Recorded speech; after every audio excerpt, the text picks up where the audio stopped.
안녕하세요. 길에게 길을 묻다 하봉길 감독입니다. 오늘은 자신의 흑역사를 대하는 법이라는 제목으로 얘기를 좀 해보겠습니다. 사람은 누구나 자기가 살아오는 인생의 여정 속에서 자기 스스로 아주 부끄럽다, 감추고 싶은 과거, 소위 말해 흑역사라고 불려지는 그런 어두운 과거들, 그래서 자기가 드러났을 때 치부라고 여겨질 만큼 굉장히 부끄러운 그런 자신의 모습들이 누구나 다 하나쯤은 다 가지고 있죠. 그런 거 없는 사람 없다.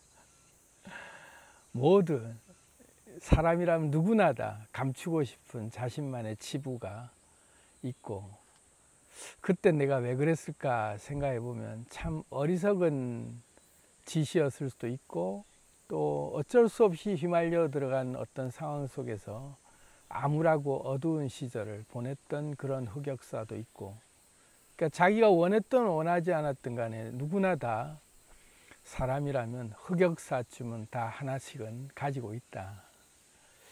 그런데 이 흑역사를 대하는 자세에 따라서 엄청난 결과가 달라질 수 있다는 걸 우리가 이번에 알아차릴 수 있는 참 우리 지금 세간에 떠돌고 있는 사건 중에 하나로 함께 생각해 볼 수 있겠다 싶어서 이 말씀을 좀 드리려고 합니다. 우리가 많은 사람들이 다 아는 1000만 구독자를 보유하고 있는 쯔양이라고 하는 먹방 유튜버가 있죠. 저도 쯔양의 먹방 방송 예능에서 나온 것들부터 몇 가지를 보면서 참 해맑고 구김살없고 참 먹성도 좋고 먹는 게 추하지 않게 아주 참 아빠 미소로 흐뭇하게 참 잘 자랐구나, 구김살없게 참 보기 좋다 이러면서 1000만 유튜버가 되는 게 아무나 되는 게 아니고 참 가지고 있는 고유한 매력이라는 게 참 누가 봐도 보기 좋구나 라고 느껴지는 게 있어서 볼 때마다 참 요즘은 희한한 세상이다. 먹는 거를 가지고 보여주는데 그걸로 1000만 구독자가 되고 수익도 엄청나게 거둬들이는 게 가능하구나 이러면서 신기하다 이렇게 몇 번을 생각한 적이 있는데, 그 쯔양과 관련된 요즘 사건이 화제가 돼서 굉장히 언론에 막 그냥 여기저기서 나오고 있죠. 그리고 뭐 저는 이번에 처음 들었지만 뭐 사이버 레카인가 뭔가 이런 종류의 유튜버들도 또 굉장히 많다, 문제다 뭐 이런 얘기도 많이 듣고 있는데 도대체 무슨 사건이지 관심이 아예 없었다가 오늘 우연히 제가 쯔양 유튜버의 모든 걸 말씀드리겠습니다 하는 제목으로 1000만 뷰가 넘게 올라와 있는 영상을 쯔양의 유튜브에 들어가서 직접 한번 좀 봤어요. 끝까지 다 보지는 못하고 그냥 어찌할 줄 몰라서 그냥 막 날 것 그대로 이렇게 저렇게 그냥 자기가 그동안 있었던 일들을 그냥 담담하게 또는 때로는 또 격정적으로 감정에 북받친 상태로 그 사실 그대로를 말하려고 쭉 하는 내용들을 봤어요. 참 경악할 만한 아주 끔찍한 사건에 계속 휘말려 들어가면서 그 고통의 시간, 지옥 같은 시간들을 보내면서 저렇게까지 왔구나 하는 게 전혀 몰랐던 쯔양의 개인적인 어떤 흑역사들이 낱낱이 본인의 입으로 이렇게 다 얘기하는 걸 보면서 참 대단하다, 저렇게 말하는 게 쉽지 않았을 텐데 자신의 흑역사, 자신의 치부를 저렇게 만천하에 드러낼 수 있는 용기가 참 대단하다 생각했는데, 가만히 얘기를 듣다 보니 그렇게 지금 이 순간에 이렇게 자신의 흑역사를 드러내기까지 그 전에 어떤 일이 있었는가를 보면, 본인의 얘기를 통해서 쭉 종합을 해보면, 사귀던 남자친구가 자신의 어떤 그 약점을 쥐고 헤어지자고 하니까 그걸 공개하겠다. 거기에 이제 약점에, 흑역사에 이제 거기에 그 멱살 잡히듯 이목구리가 잡히듯 그냥 그 뒤로는 그냥 하염없이 끌려다니면서 온갖 몹쓸 짓에 다 그냥 휘둘려 가면서 폭행을 당하기도 하고, 금전갈취는 기본이고, 정말 모욕적인 그런 접대 자리에도 끌려다니기도 하고, 그런저런 과정을 계속 겪으면서도 끝까지 그 비밀, 자신의 치부라고 하는 흑역사가 드러나는 게 너무나도 끔찍하다 생각하니까 그걸 피하고 도망가려고 계속 그 전 남자친구의 그 뭐라 그럴까, 어쨌든 그 마수에 더 끌려 들어가게 됐다. 그 사실을 이제 쭉 얘기하는 걸 봤어요.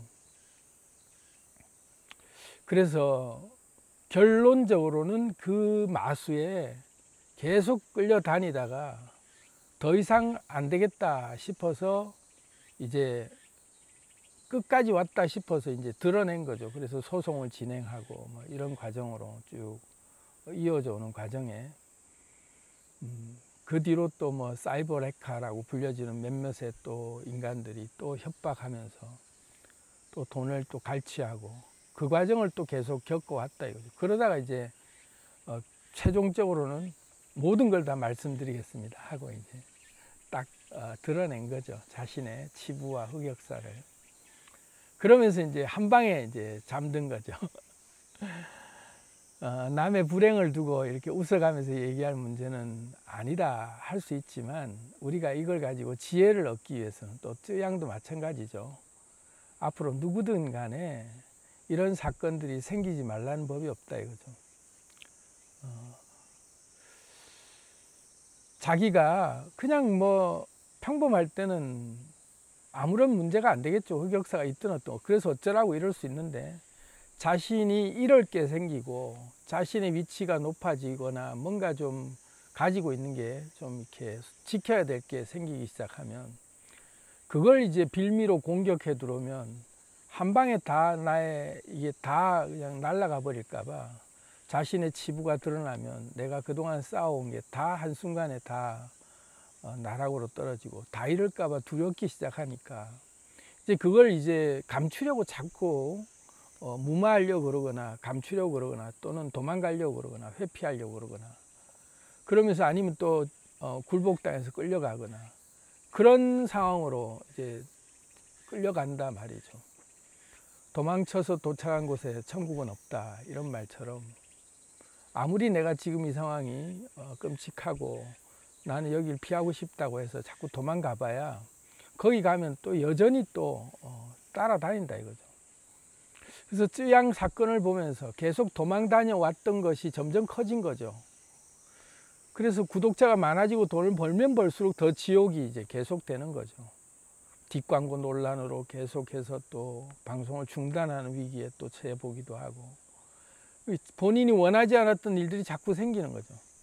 그럼에도 불구하고 자신의 숨겨야 될 핵심 치부라고 하는 이것이 안 드러나기만을 바라는 차원에서 계속 끌려다니다 보니 지금까지 온 거죠.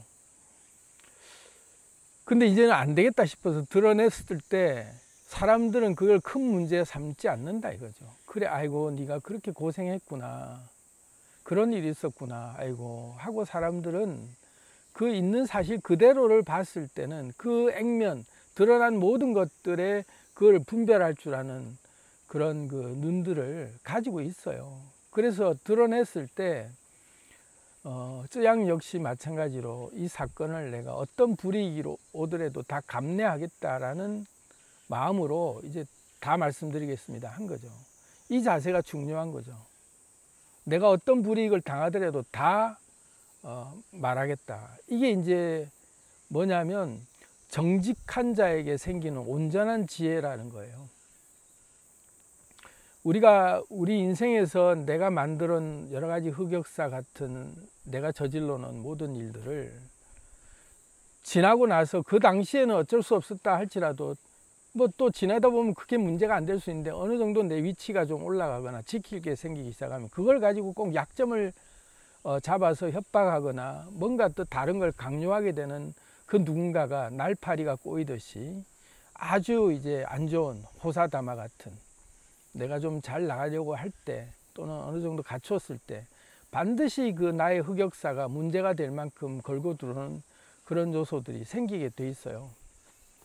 그럴 때 대부분의 사람들은 적당한 선에서 타협하고 빨리 무마하고 그것만 다 그 알아차린 상대만 잘 해결하면 끝나겠다 생각하고 그 상대에게 뭔가 타협을 해서 흥정을 하거나 묻어버리거나 그렇게 하는 걸로 대충 무마를 하려고 하니까 나중에는 하나 더 이제 이 정도 했는데 들어주네 또 그럼 다음 거 요구하면서 이제 한번 이제 딱 그 코가 깨면 그 다음부터는 질질 끌려다닐 수밖에 없게 되도록 자꾸 이제 더 심한 걸 요구하기 시작하죠. 근데 이제 그때는 거부할 수 없는 상태까지 가는 거죠.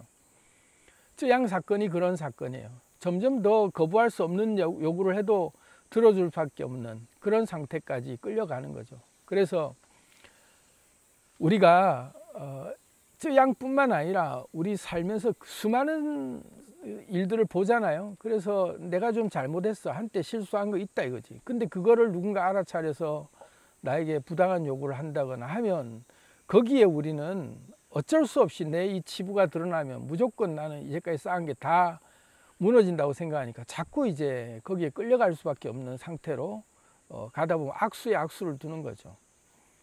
그래서 결국은 인생이 패망으로 가도 그때는 돌이킬 수 없을 정도로 완전히 나락으로 빠지는 그런 것들 우리는 수없이 많이 봐왔잖아요. 그래서 그런 일을 우리가 당했을 때 내 인생의 흑역사를 누군가 공격해 오거나 그게 드러날 위기에 처했을 때 어떻게 하면 좋으냐. 흑역사를 대하는 태도가 참 중요하다.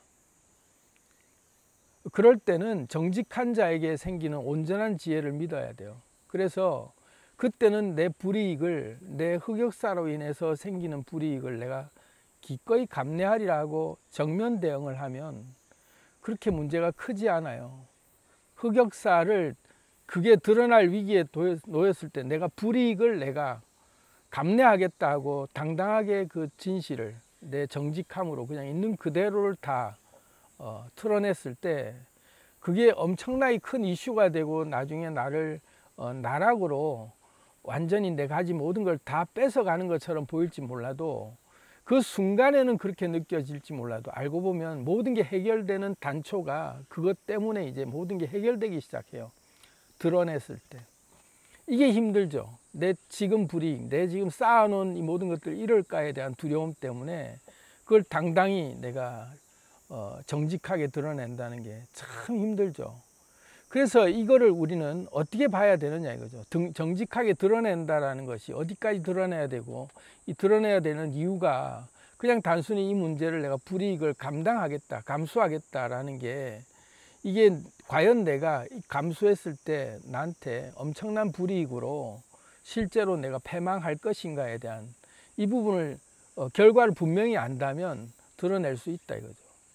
결과는 뭐냐면 내가 이걸 드러냈을 때 완전히 내 인생이 이제 진짜 끝나겠다라고 할 만큼의 그런 어떤 엄청난 흑역사일지라도 정직하게 드러냈을 때 그때는 문제 해결책이 보이기 시작해요. 그리고 그 해결책이라는 게 어떻게 나오냐면 이 또한 내가 있기까지 나를 만들어낸 모든 요소 중에 일부였다라는 걸 소중하게 대하는 마음으로 이걸 내가 그대로 그런 과거도 나였어 라고 있는 그대로를 그냥 얘기하는 거죠. 그랬을 때 사람들은 처음엔 손가락질을 할 수 있어요. 그런데 알고 보면 내가 더 이상 감추지 않고 그게 이런저런 나들이 모두 모여서 지금의 내가 이렇게 있게 됐다라고 지난날의 부끄러움과 나의 그 흑역사들이 아무리 치부라고 할지도 그래 나는 이런 적도 있었어 라고 드러냈을 때 사람들은 나중에 어떻게 보냐면요, 나의 이 성공, 내가 이뤄냈던 이것이 이런저런 것들이 모여서 내가 이렇게 됐다라고 하는 것들을 내가 구김살 없이 그냥 그대로 계속 나의 삶을 그 모든 것들을 내가 다 감내할 각오로 살아가는 사람에게는 나중에 그 흑역사조차도 부러움의 대상이 돼요. 나는 왜 저런 흑역사가 없을까라고 할 만큼 무모하게 누군가는 그 흑역사를 부러워하는 그런 어처구니 없는 생각까지도 하게 될 만큼 그게 나한테는 소중한 부품, 내 인생에 정말 없어서는 안 되는 필수적인 과정으로 다른 사람들이 이해하기 시작한다 이거죠.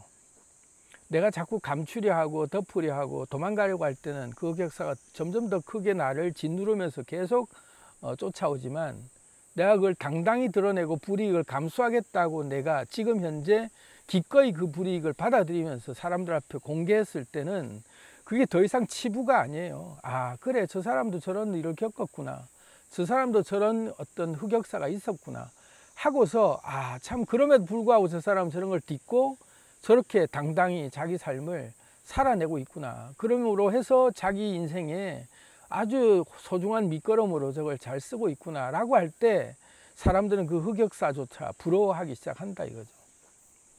제가 자주 얘기 드렸지만 제가 존경하는 목사님 중에 한 분이 뇌종양이 걸려서 정말로 시한부 판정으로 얼마 안 남은 삶임에도 불구하고 세계적으로 다니면서 엄청난 이적을 행하면서 사람들에게 살아있는 예수님이다 라고 불릴 만큼 아주 선한 영향력을 펼치는 그런 삶을 살아내는 걸 볼 때 그 존경하고 추종하는 분들이 그런 얘기를 하는 거죠. 왜 나는 알코올 중독으로 뇌종양도 오고 중풍도 오고 나도 저런 병 좀 알아가지고 나도 저런 좀 이적을 행하는 그런 능력자가 되고 싶은데 나는 왜 뇌종양을 나는 왜 안 걸렸을까?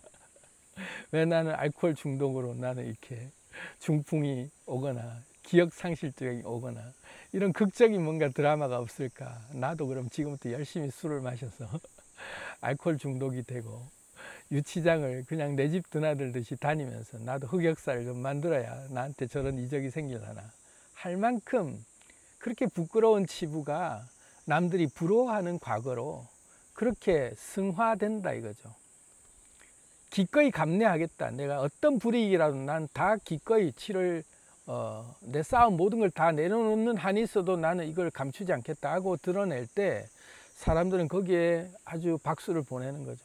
그 용기에 참 대단하다. 저 위치까지 왔는데 저걸 부끄러운 저 과거를 당당하게 드러낼 수 있다는 게 참 부럽다.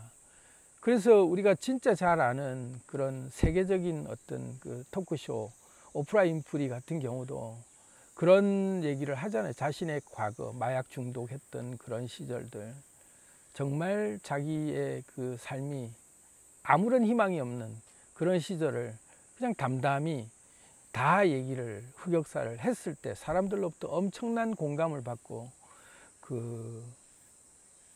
그런 어두운 과거가 있는 사람들에게 당당히 자기 자신을 불이익을 감수할 각오로 그냥 그렇게 살아낼 용기를 준 엄청난 영향력을 끼쳤잖아요. 그런 거죠. 쯔양 사건을 보면서 그 생각이 든 거예요. 우리가 살면서 흑역사는 누구나 다 한두 개쯤은 다 가지고 있는데 드러났을 때 내 인생 끝이다 싶을 만큼 엄청나게 부끄러운 치부들인데 이게 드러나는 순간이 반드시 오게 돼 있죠. 그때 그래 나는 그때 그랬어 하고 그 순간 그냥 정직하게 있는 그대로를 다 말씀드리겠습니다 하고 딱 정면 대응하면서 어떤 불이익이든 내가 다 감수하겠습니다 하고 그 앞에 내놓을 때 사람들은 그 진실 앞에는 그 다음부터는 광명으로 빛으로 드러난 그 모든 것들에는 더 이상 어둠이 끼어들 틈이 없어요. 그걸로 협잡하는 모든 것들은 다 사라지기 시작해요. 지긋지긋한 그 협박꾼들은 다 사라지고 그 문제 앞에서 어떻게 해결할 것인가에 대한 답은 저절로 그 문제가 드러나면 나오게 돼 있어요. 그럼 내가 이것 때문에 이렇게 힘들었던가 하고 할 만큼 정말 어이없이 쉽게 문제가 다 해결되는 걸 알게 돼요. 그래서 우리가 흑역사를 대하는 자세는 도망 다니려고 절대로 숨고 타협하고 거기에 끌려다니고 그러면서 이게 덮어질 거라는 어떤 그걸로 내가 이거 하나 덮는 데만 전전긍긍하면 더 큰 흑역사가 자꾸 만들어지게 된다는 걸 알고, 이걸 과감히 우리는 그런 일이 생긴다면 흑역사를 미리 다 드러내라 그럴 필요는 없죠. 왜냐면 이게 나 소중한 자양분들이니까 그냥 이걸 기반으로 나는 잘 살면 돼요. 그러다가 어느 순간에 내 걸 다 잃어버릴 만큼의 심각한 위협으로 뭔가가 이렇게 드러날 직전에 뭔가 협박이 온다거나 그런 어떤 위기 상황이 닥쳤을 때, 그때 모든 걸 내려놓는 마음으로 당당하게 내가 흑역사 앞에 지난날의 이 모습도 나였습니다 하고 있는 그대로를 드러냈을 때, 그 결과에 대해서는 어떤 결과가 오더라도 다 제가 감내하겠습니다 하고 드러내면요, 사람들은요 거기에 대해서 그렇게 비난하지 않아요. 누구나 다 죄 없는 자들이 돌로 쳐라 할 때 다 돌아가듯이 돌로 칠 사람은 아무도 없어요. 지나간 자기 과거 앞에 당당한 사람이 누가 있겠어요. 아무도 흑역사를 그 누구도 피해갈 수 있는 사람 없단 말이죠. 근데 그걸 감추려고 할 때 점점 문제가 커지고 비굴해지고 비겁해지고 거짓말장애가 되는 게, 이제 그때부터는 걷잡을 수 없을 정도로, 그때부터는 이제는 내가 이 흑역사를 내 손을 넘어가 버린 게 돼요. 그래서 그럴 때는 문제가 커지기 전에 드러내는 게 가장 좋은 지혜다. 완전한 지혜가 생기는 거예요. 드러내면 정직한 자에게 온전한 지혜가 생긴다. 이걸 명심하고 드러내다. 두 번째는 내가 이 흑역사를 보는 눈이 어떻게 봐야 될 거냐. 내 인생을 만들어 오는데 그 어떤 것도 하나도 빼놓을 수 없는 소중한 나의 일부분들이고 내가 있게 만드는 소중한 요소들이었음을 내가 흑역사를 당당하게 인정하기 시작해야 돼요. 나의 어떤 모습, 정말로 부끄럽거나 아니면 내가 진짜 드러나면 끝장날 것 같은 나의 어두운 과거조차도 그랬기 때문에 오늘날 내가 있는 거다라는 걸 우리가 확실히 알아야 될 때, 흑역사가 더 이상 나를 붙잡는 족쇄가 아니라는 걸 알게 돼요. 내가 오늘날 이렇게 있게 만든 나의 하나하나의 디딤돌들이었구나. 나를 만들어준 고마운 어떤 영약들 같은 그런 소중한 나에게는 계기들이었다. 이렇게 보는 눈이 바뀌어야 돼요. 흑역사를 더 이상 부끄럽게 생각하지 말자 이거죠. 치부이기 때문에 드러나면 부끄러울 수 있어요. 그런데 그것이 내 자신에게는 이 흑역사는 내가 있게 만들어진 핵심 부품들이다. 이렇게 우리가 보는 눈이, 흑역사를 보는 눈이 그렇게 바뀌어야 된다 이거죠. 그리고 또 세 번째는 이 흑역사로 인해서, 또 이 흑역사가 드러남으로 인해서 내가 다 잃을 것 같은 이 계기가 온다는 말은, 쓸데없이 내가 다른 것들에 신경 쓰던 모든 것들을 다 털어내고 재정리할 수 있는, 그러니까 리셋한다는 게 완전히 내가 허물어져서 패망의 길로 가는 게 아니라 뭐가 소중한 것이고 뭐가 소중하지 않은 것인지를 제대로 다시 한번 볼 수 있는 채로 걸러내는 아주 좋은 계기가 되고, 이건 역시 절대 잘못될 일 없는 과정이다라는 걸 우리가 확실히 알아야 돼요. 그 믿음이 있어야 돼요.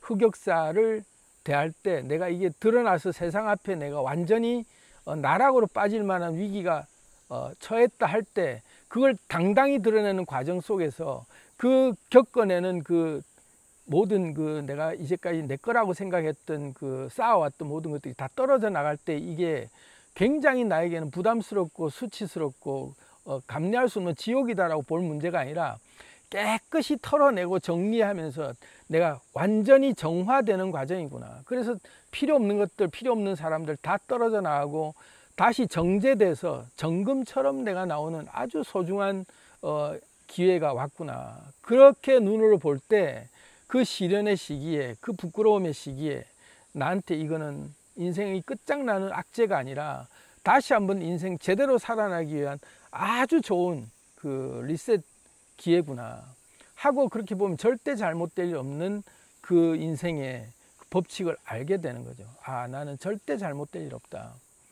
이걸 인해서 오히려 내가 더 아주 정금같이 나오는 계기가 됐구나 하고 보는 눈이 열리자 이거죠. 그래서 이것만 좀 명심하면 우리가 흑역사를 대하는 자세가 더 이상 자꾸 숨기려고 할 때 끌려다니는 그런 비굴한 짓, 또는 거기에 점점 더 악재로 끌려다니면서 인간 이하의 어떤 모멸감을 느껴가면서 그렇게 점점 더 수렁으로 빠져드는 그런 제2의 흑역사를 만드는 그런 일들을 막을 수 있고, 또 내가 이 흑역사는 내 인생의 소중한 과정이라고 내가 그걸 다 끌어안을 때 진정으로 내 삶의 흑역사가 진주로 바뀌는 그런 그 창조의 어떤 소중한 나의 하나의 부품으로 만들어내는 그런 그게 생기고, 세 번째는 그 과정 속에서 내가 다 정금같이 모든 불순물이 다 떨어져 나가는 그런 아주 정화의 순간이구나 하고 받아들이고, 이 세 원칙만 명심한다면 우리가 흑역사를 대하는 데 있어서 더 이상 흑역사에 끌려다니거나 그런 협박하는 모든 날파리들이나 그런 안 좋은 것들에 우리는 더 이상 휘둘리지 않고 다시 재정비할 수 있는 좋은 인생의 그런 터닝 포인트로 삼을 수 있다. 그런 차원에서 오늘은 흑역사를 대하는 자세라는 제목으로 말씀을 드렸습니다.